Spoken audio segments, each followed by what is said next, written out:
The next day, Harry could barely keep himself awake as he went to the Great Hall, where his friends Philip, Eleanor, Duncan, and Candace were waiting. Candace said, "Where were you last night?" Harry said, "Well, I was walking in the woods when I saw this strange pond. It showed me my destiny." "What destiny?" said Eleanor. Harry slumped into the seat next to Candace, knocking over his pumpkin juice with a clatter. Sorry," he mumbled, barely registering the cold liquid soaking his robes. Candace, ever the pragmatist, pushed a napkin towards him with a sigh. "Don't worry about it, mate. Just spill the beans already." What destiny did this mysterious pond reveal? A chorus of agreement erupted from the table. Mysterious pond. Duncan piped up, his eyes wide with curiosity. Philip, usually the most reserved, even leaned in a little, eager to hear. Harry took a deep breath. "All right, listen closely," he said, his voice barely above a whisper. "I was walking near the Forbidden Forest last night, trying to clear my head. Then, I stumbled upon this clearing, and right in the middle was this pond. It wasn't like any pond I'd ever seen. The water shimmered with an unnatural light, like moonlight on 1,000 broken opals." Eleanor, the ever-skeptical one, scoffed. "Honestly, Harry, you must have been exhausted. That sounds like something out of a bedtime story." Harry bristled slightly. "No, I'm serious." As I peered into the water, these swirling images appeared. I saw myself, older, facing some kind of monstrous creature. It was terrifying, but I also felt a strange sense of purpose. Like I was destined to confront it. Philip, who had been studying Harry intently, spoke up. "Did you see anyone else? Any clues about what this creature might be?" Harry shook his head. "No, it was just me and the beast. But the feeling of it all. I can't quite explain it. It felt like a warning, a challenge I had to face."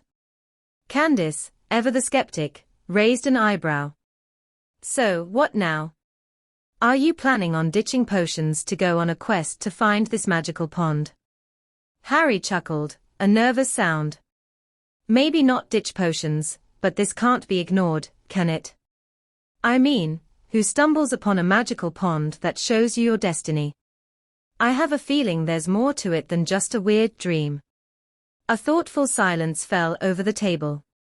The revelation of the strange pond hung in the air, heavy with unspoken questions and a sense of impending adventure. Even Eleanor, usually the voice of reason, couldn't deny the spark of curiosity flickering in her eyes. This wasn't just some tall tale Harry had conjured up. The urgency in his voice, the vividness of his description, it all pointed towards something real, something extraordinary. "Maybe we should look into it after classes," Duncan finally suggested, his voice barely a whisper, a hint of excitement betraying his usual cautious nature. The suggestion hung in the air, a silent pact forming between the friends. The mysterious pond, with its shimmering water and cryptic visions, had irrevocably altered their ordinary day. A seed of adventure had been sown, and the promise of something unknown thrummed in the air, waiting to be explored. At the same time, Luna Lovegood was walking around the main corridor leading to the Hall of Records. She didn't know why, but she felt compelled to help Harry in dealing with the Gryffindors. Luna was aware that the Gryffindors despised Harry, because he had chosen to go into Ravenclaw, and for refusing to be friends with Ron Weasley and Hermione Granger. Luna walked inside the room. She was sure it was the records room, as he saw several large file cabinets scattered all over the place. They were divided into Gryffindor, Slytherin, Ravenclaw, and Hufflepuff. Luna rushed to the Gryffindor section. After careful searching, she pulled out the files belonging to Ron Weasley, Hermione Granger, Victoria Walsh, Austin Underhill, and Josephine Hunter. She then ran to the Ravenclaw section and pulled out files of Harry Potter, Philip Dennison, Eleanor Barlow, Duncan Snyder, and Candace Thorpe.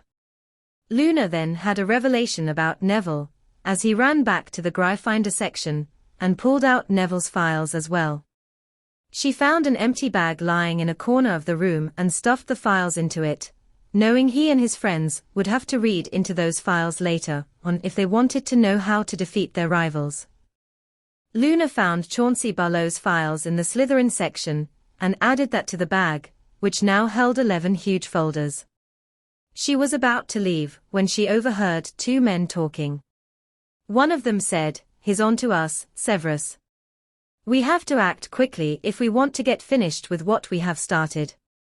"What we have stared is nothing short of a disaster," said Professor Snape. "Quirinus, you and I have been through this. The boy will not go into Gryffindor.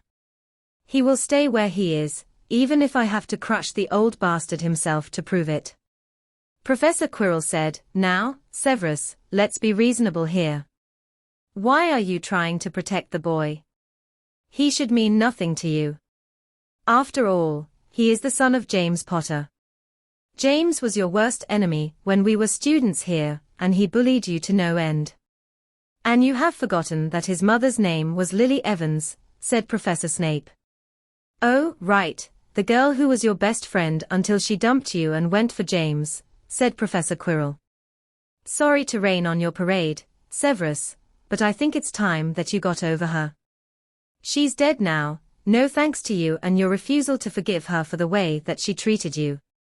So, you need to just forget her and forget Harry too." "But what of him?" said Professor Snape. "It's my fault the boy has no parents, so I must do what I can to make it up to him no matter what. He needs someone who truly cares about him in this place, one who can help him become the wizard that he was meant to be." Luna gasped as her brain tried to process what he was hearing. Professor Snape, the most hated teacher at Hogwarts, actually cared about Harry Potter. This new revelation left her shaken, and she wondered if she could go through with the mission. Without a second thought, she rushed out the room, passed by the professors, who took no notice of her, and continued running until she could run no more. Luna needed to get away from what she had recently learned. Harry Potter was in grave danger, and Professor Snape was the only thing standing between Harry and the angry Gryffindors, who wanted to hurt him for refusing to join them. Luna's heart hammered a frantic rhythm against her ribs as she sprinted through the deserted halls. Her odd, mismatched shoes clattered a frantic tattoo on the cold stone floor, the sound echoing in the eerie silence. The image of Harry, surrounded by furious Gryffindors, played over and over in her mind's eye. Professor Snape, his face a mask of cold fury, was the only barrier between them. But Luna knew that wouldn't hold for long. Snape, despite his gruff exterior, wouldn't be able to withstand the sheer force of numbers. She skidded to a halt in a dusty alcove, the air thick with the scent of disuse. Her hair, usually adorned with whimsical headwear, hung loose and wild around her face. Tears welled up in her strange, silver eyes. It wasn't fair. Harry just couldn't catch a break. Why would the Gryffindors be so angry? Hadn't he saved the entire wizarding world enough times already? Taking a shuddering breath, Luna pulled out her wand, a delicate pearlescent rod she rarely used for offensive spells. She wasn't the most skilled witch in her year, but she possessed a cunning mind and a unique brand of bravery that often surprised those who underestimated her. Closing her eyes, she pictured Harry's face, the warmth and kindness that shone through his emerald eyes. "Raxpert Senestration," she muttered, flicking her wand with surprising determination. A soft blue glow emanated from the tip, swirling around her outstretched hand. A moment later, a small, silvery creature materialized in the air, no bigger than a bumblebee, with its head buried in a tiny book. It looked up, its large, bug-like eyes blinking in confusion. Luna, known for her ability to see creatures invisible to most, smiled reassuringly. "Hello, little one," she began, her voice dropping to a conspiratorial whisper. "I need your help. My friend, Harry Potter, is in danger. The Gryffindors are angry with him, and Professor Snape can't hold them off for long. Can you find him and deliver a message? The Raxpert tilted its head, its antennae twitching as it processed her request. Luna held her breath, hoping the strange magic would work. Unlike many of her peers, Luna believed in the power of creatures often dismissed as mere pests. Raxperts, according to her father's magazine, The Quibbler, a rag most considered rubbish, were known to cause befuddlement and forgetfulness. It was a long shot, but it was all she had. Finally, the creature nodded once, its book momentarily forgotten. With a tiny BZZT, it zipped through a crack between the floorboards, the silvery glow fading after it. Luna didn't know if it would be enough, but it was all she could do for now. With a renewed sense of purpose, she wiped her tears, straightened her robes, and started walking back towards the Great Hall. She couldn't fight the Gryffindors, but maybe, just maybe, a tiny, bookish Raxpert could disrupt them long enough for Harry to escape or for help to arrive. A small smile played on Luna's lips. After all, even the most unexpected creatures could be heroes in their own strange way. At the same time, Patrick Harvey, Sandy Ulrich, and Chauncey Barlow were meeting with several other people in the school library. Patrick had heard the rumors that Ron and Hermione were coming after Harry Potter for rejecting them as friends, and he knew that the other Gryffindors were being more hostile towards the rest of the school. Sandy had claimed that he had overheard Professors Snape and Quirrell arguing over the best way of protecting Harry, especially since Harry had refused to join the Gryffindors in the beginning of the year. Patrick tapped a restless rhythm on the worn library table, the rumors swirling around him like a swarm of pixies. Sandy, usually a picture of calm, kept nervously adjusting his round glasses, his eyes darting towards the ornate library doors. Chauncey, perpetually boisterous, had uncharacteristically hushed his voice to a low grumble. "This whole thing stinks," Chauncey muttered, his voice thick with frustration. Why would Harry want to have anything to do with those two, let alone join their little Gryffindor posse? "There's more to it than that," Patrick insisted, his voice tight. Sandy overheard Snape and Quirrell arguing about protecting Harry. "Makes you wonder what the real story is." Sandy, ever the voice of reason, took a deep breath. "Look, I wouldn't spread rumors unless I was sure." It sounded serious, like something was going on behind the scenes. A tense silence followed. The other students gathered around the table, a mix of Hufflepuffs and Ravenclaws, shifted uncomfortably. The normally jovial atmosphere of Hogwarts had been replaced by a heavy sense of unease. A creak from the library door shattered the silence. All heads turned to see Luna Lovegood, her hair a whirlwind of blonde and auburn, enter the room. Her usually serene expression was etched with worry. "Luna!" Sandy exclaimed, his surprise breaking the tension. "What are you doing here?" Luna took a deep breath, her gaze sweeping over the room before settling on Patrick. "I heard rumors about Harry and the Gryffindors. It's not good." Patrick felt a jolt of urgency. "What did you hear, Luna?" Luna hesitated, her eyes searching their faces. "I can't say everything," she finally whispered, "but Harry's in danger. He needs help." A collective gasp filled the room. Curiosity warred with fear on their faces. Patrick, however, knew exactly what he had to do. "All right, everyone listen up," he said, his voice firm. "Whatever's going on with Harry, we can't stand by and do nothing. We need a plan. A way to help him." A spark of determination ignited in the room. Sandy straightened his glasses, Chauncey's frown deepened with resolve, and even the usually timid Hufflepuffs sat a little straighter. Luna, a small smile gracing her lips, knew she hadn't come in vain. In the face of shared concern, an unlikely alliance was forming within the hallowed halls of Hogwarts, a group of misfits united by a desire to protect a boy they barely knew. The fate of Harry Potter, it seemed, rested not just on powerful professors and loyal friends, but on a group of students who dared to stand up and be counted.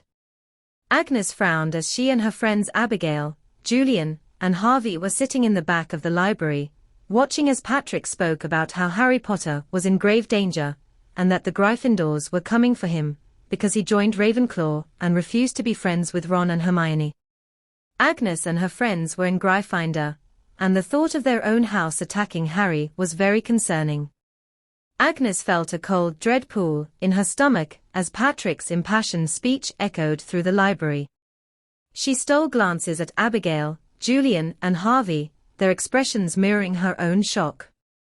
Here they were, Gryffindors through and through, tucked away in a quiet corner of the library, only to stumble upon a brewing rebellion based on a colossal misunderstanding. "Wait a minute," Agnes hissed, leaning closer to her friends.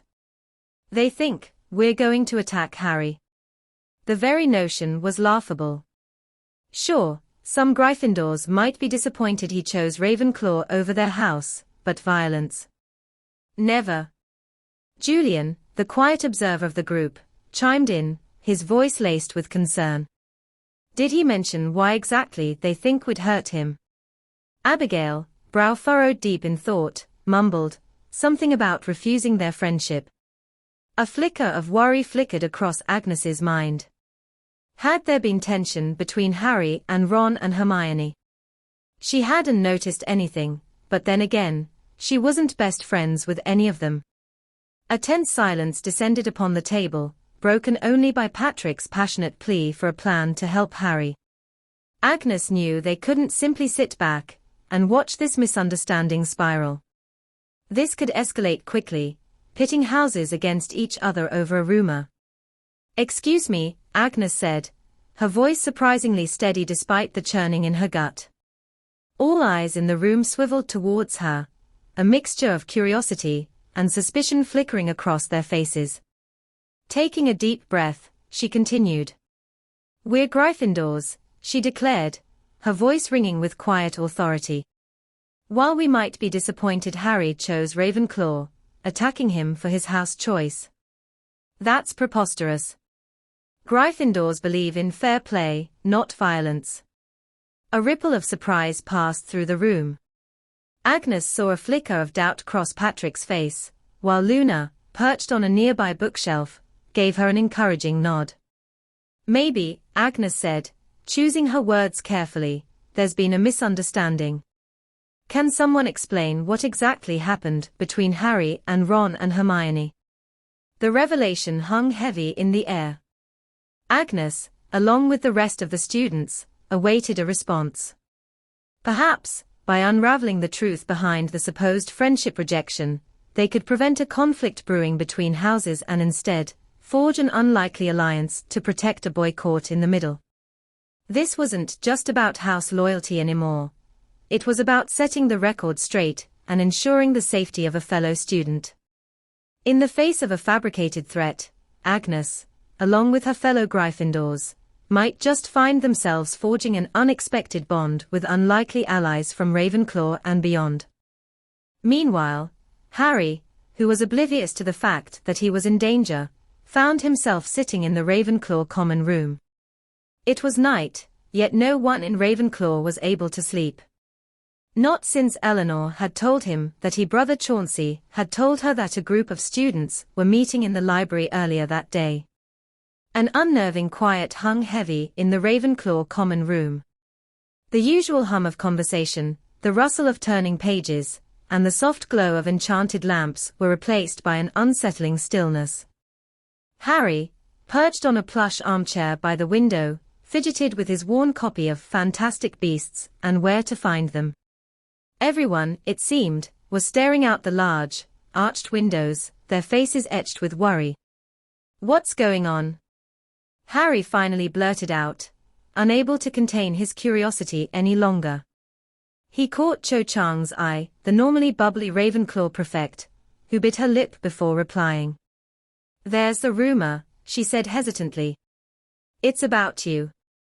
Harry's stomach lurched. Rumors were a dime a dozen at Hogwarts, but the hushed tones and worried expressions sent a shiver down his spine. What rumor? He pressed. Just then, Anthony Goldstein, another Ravenclaw prefect, stepped forward. Apparently, the Gryffindors are angry with you for refusing their friendship. He made air quotes around the word friendship, clearly skeptical of the claim. Harry's brows furrowed in confusion. Angry. But why? I just thought. He trailed off, remembering the awkward encounter that he had had with Ron and Hermione a few weeks ago. Maybe things had been misinterpreted.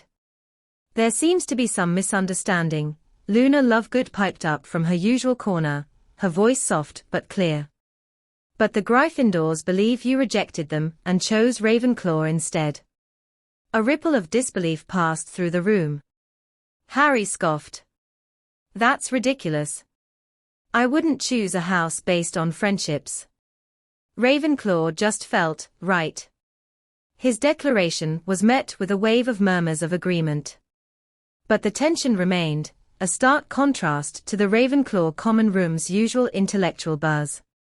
Suddenly, the ornately carved eagle-shaped door of the common room slammed open, nearly knocking over a startled first year. In walked Philip, his face flushed and eyes wide with urgency. There's been a development, he announced, his voice breathless. We just received word that a group of students, not just Gryffindors, are planning to help you. Harry's jaw dropped. Help him? From what? The confusion in the room was palpable. Philip, catching his breath, continued, apparently, there's a rumor about Snape and Quirrell arguing over protecting you. No one knows why, but it sparked this whole mess. Intrigue and worry battled for dominance on every face. One thing was clear: Harry Potter, the boy who lived, was unwittingly at the center of a brewing storm within the castle walls. And as the clock ticked down to the unknown, he couldn't help but wonder, who were these students willing to help him, and what exactly was he in danger from?